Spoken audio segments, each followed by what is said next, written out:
Picture this. You've been saving for months. There's finally real money in your account, maybe $500, maybe $2,000, and you know you're supposed to do something with it. So you look it up, and every single video says the same thing. Just start investing. Okay, but nobody tells you what button to press. Which account? Which fund? What actually happens on Monday morning? So you close the tab, and the money just sits there. And here's the part nobody says out loud: it's not sitting still. It's shrinking. If you've got $2,000 in a normal checking account, earning basically nothing, and inflation runs around 3%, that money quietly loses about $60 of real buying power every year. You did the hard part. You saved. And you're still going backwards. If that's you, you're not behind. You're not bad with money. You're just missing a bridge. Because just start investing is genuinely useless advice. That's like telling someone who can't swim to just get to the other side. Cool. Thanks, very helpful. And when people don't get a real answer, one of two things happens. Either they do nothing for another 2 years, or they get impatient and dump their first $500 into whatever the algorithm decided they needed to hear about that week. And when that goes badly, they don't just lose the money. They lose the belief that this is something they can do at all. That's the actual cost, not the $500. The 5 years you spend afterwards thinking investing isn't for you. My name is Cindy. If you're someone who's been saving but has no idea how to actually start investing, hit subscribe and give this video a thumbs up. So let me reframe this, because I think most people are solving the wrong problem. You think your problem is knowledge. Like there's one fund, one ticker, one secret you haven't found yet, and once you find it, you'll finally start. That's not it. Saving and investing are two completely different worlds with two completely different rules. Saving is about protecting money. Investing is about growing it. They use different accounts. They reward opposite instincts. And almost nobody explains how to get from one to the other. You don't have a knowledge problem. You have a bridge problem. So I want to give you one. I call it the bridge method, and it has 3 crossings. Crossing 1, protect. Crossing 2, position. Crossing 3, automate. 30 days. 10 days each. And by day 30, you are not someone who wants to invest. You're someone who does, automatically, without thinking about it. And I'll warn you, now, crossing 1 is the one everybody wants to skip. It looks boring. It doesn't feel like investing. And skipping it is the single biggest reason first-time investors quit within the first year. So don't skip it. I'll show you exactly why in about 90 seconds. Quick note, I'm not a financial advisor. This is education, not personalized advice. Now let's actually cross. Crossing 1. Days 1 through 10. Before a single dollar goes into the market, you need a buffer that isn't in the market. I know. You clicked a video about investing, and the first thing I'm telling you is don't invest yet. Stay with me, because this is the part that makes everything after it work. Here's why. The stock market goes down sometimes. Not if. It does. And the question isn't whether you can handle a drop emotionally, it's whether you can handle it financially. 2 people. Same money invested, same fund, same month. The market drops 18%. Person A has nothing in savings. Their car breaks. They need $1,200, and the only place it exists is their investment account. So they sell at the bottom. They didn't panic. They didn't make an emotional mistake. They had no other option. That's the part people get wrong. Most people who sell at the bottom aren't weak. They're just unprotected. Person B has a buffer. Same drop, same car, same $1,200. They pay it from savings. Their investments stay untouched, and 18 months later they're fine. Same market, same person, honestly, different structure. So your buffer isn't the opposite of investing. It's the seatbelt that lets you drive fast. How much? not a round internet number. Take 1 month of your actual survival costs: rent, food, utilities, transport, minimum debt payments. That's your day 10 target. If that's $1,400, your number is $1,400. If it's $900, it's $900. Where? Not checking. A high-yield savings account. Same FDIC insurance, same instant access, and it pays you real interest instead of nothing. Rates move constantly, so look up today's top rates before you open one, but the gap between a good one and a checking account is not small. On $2,000, that's the difference between earning almost nothing and earning real money for doing absolutely nothing. That's crossing 1. 10 days. One account, funded, and one more thing: if you're carrying credit card debt at 20-something%, pay that down before you invest. Not for moral reasons. Paying off a 24% card is a guaranteed 24% return. And the stock market has never guaranteed anything remotely close. Crossing 2. Days 11 through 20. Now we actually invest, and this is where people overthink it into oblivion. There are 2 decisions. That's it. Which account and which fund. Most people get stuck because they think it's 40 decisions. It's 2. Decision 1. The account. The order goes like this. If your job offers a 401 match, start there. Full stop. If your employer matches 50% on the first 6% you contribute, that's an instant 50% return on your money. There is no fund on earth that competes with that.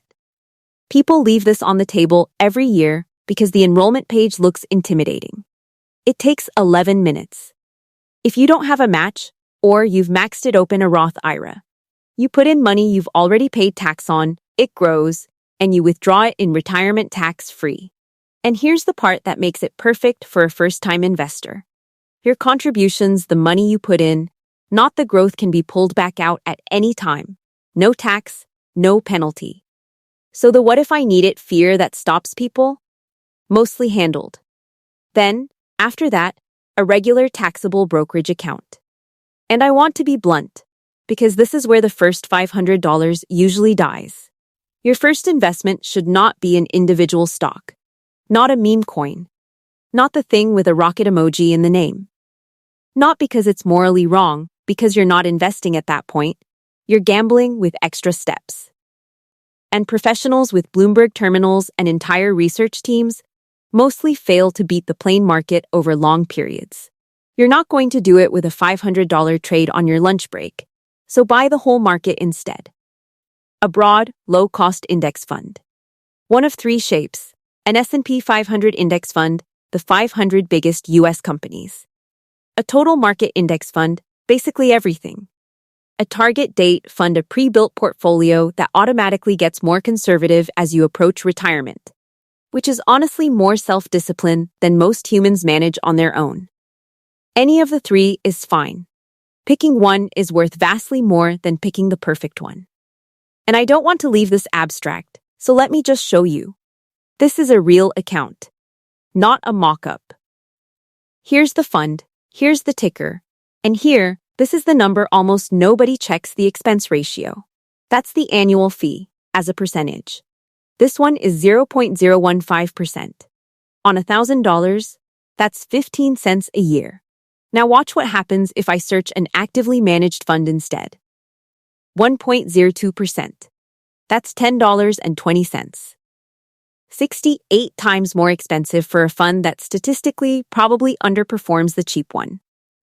Fees are boring, which is exactly why they're dangerous. They don't feel like a loss. Nothing gets deducted in a way you notice. They just quietly remove a slice of your growth every year for 30 years. And here's the whole transaction.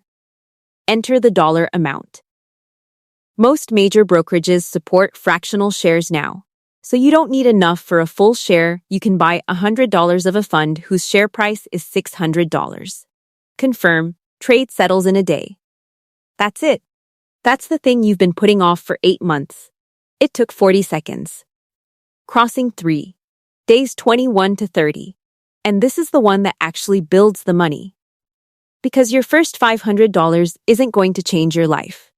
Sorry, the habit is what changes your life. And habits built on motivation have a shelf life of about 9 days. So you remove yourself from the process. Log into your brokerage, set up an automatic transfer, and set an automatic buy of the same fund. Same day every month. Ideally the day after payday, before your brain has opinions. How much? Whatever survives a bad month. If $50 survives a bad month and $200 doesn't, the answer is $50. A boring amount you never cancel beats an ambitious amount you quit in March. And then the hardest instruction in this entire video, stop looking at it. Do not check it daily. Checking your portfolio every morning is a hobby, not a strategy.